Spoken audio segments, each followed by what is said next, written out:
अगर आप भी चाहते हैं DRS फिल्म्स का ऑडियो वीडियो सबसे पहले आपके पास पहुंचे, तो लाल बटन दबाकर चैनल को सब्सक्राइब करें और बेल आइकन दबाना ना।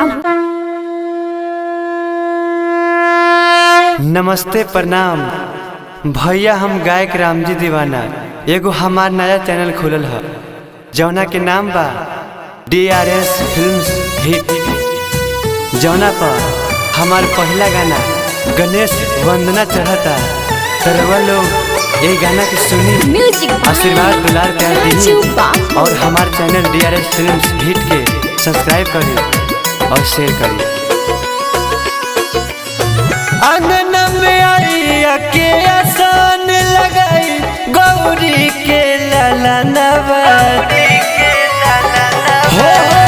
आंगन में आई के आसान लगाई गौरी के ललनवा। सब देवी देवता से पहिले होला रउरे पूजनवा, सब काम से पहिले होला गणपति के पूजनवा। फल फल हरी लेके आइल बनी आके करी ने बनवा। सब देवी देवता से पहिले होला रउरे पूजनवा, सब काम से पहिले करिले गणपति के पूजनवा। गणपति के पूजनवा, गणपति के पूजनवा। देव रिकॉर्डिंग स्टूडियो मनियारी बाजार।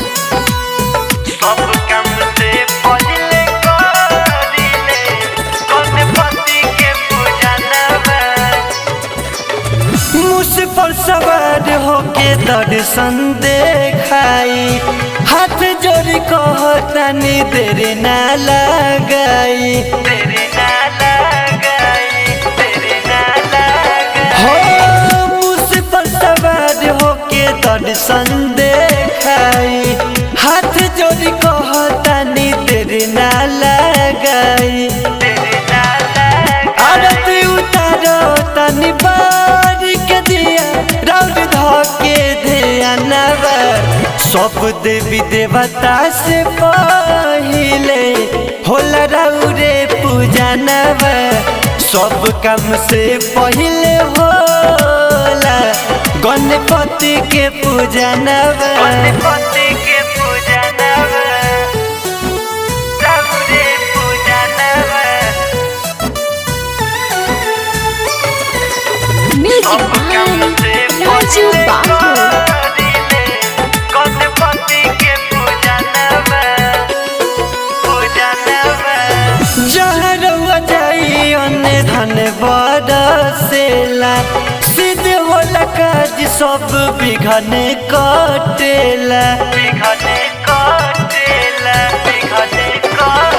हो जहाँ रउआ जाई ओने धन बरसेला, सिद्ध होला काज सब विघ्न कटेला, विघ्न कटेला। रामजी दीवाना गावे रउरे ई गानवा।